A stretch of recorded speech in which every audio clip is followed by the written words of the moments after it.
that Jesus is the new Moses. He's not just Moses repeated, by the way. That is a falsehood that evangelicals have been taught, that Jesus simply copied Moses.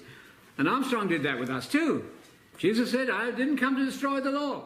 I came to fulfill it. There you go. Then are you keeping the Sabbath? That was the next move, and we did. So Moses is one thing. Jesus is something else. And somebody said, I think quite interestingly, that Jesus is Moses on steroids. There's a heightening here. You've heard that it was said, so-and-so, but let me tell you something different. And if you want to make your point to your neighbors, you take the one about divorce in Matthew 19, where they said, well, now what about divorce, Jesus? Can we have a divorce for any reason? And he there says, Moses allowed you as a concession a divorce for certain reasons. Doesn't matter what, because it's past anyway. But I'm telling you something different. Go back to Genesis. That's not copying Moses. Is it clear? People waffle around that. It's maddening. That's very clear. On that point, Jesus altered the concession, the allowance of Moses. He did. Moses said, that's because God was regulating the out-of-control divorce, you see.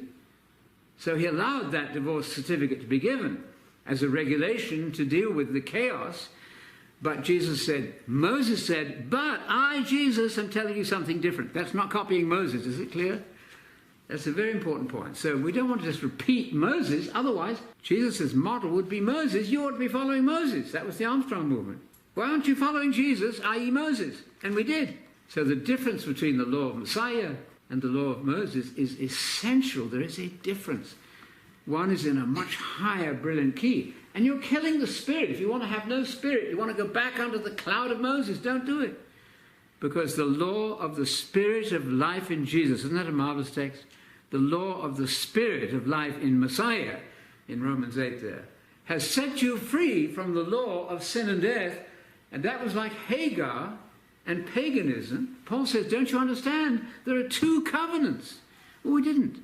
I do now, but I get excited about this because it changes people's lives. Not because it's winning an argument. It's going to give them a better life to understand there are two covenants. It's not the only thing we do, but it's obvious. We didn't know that. What was I doing for those 14 years in Armstrong? Sleeping, apparently.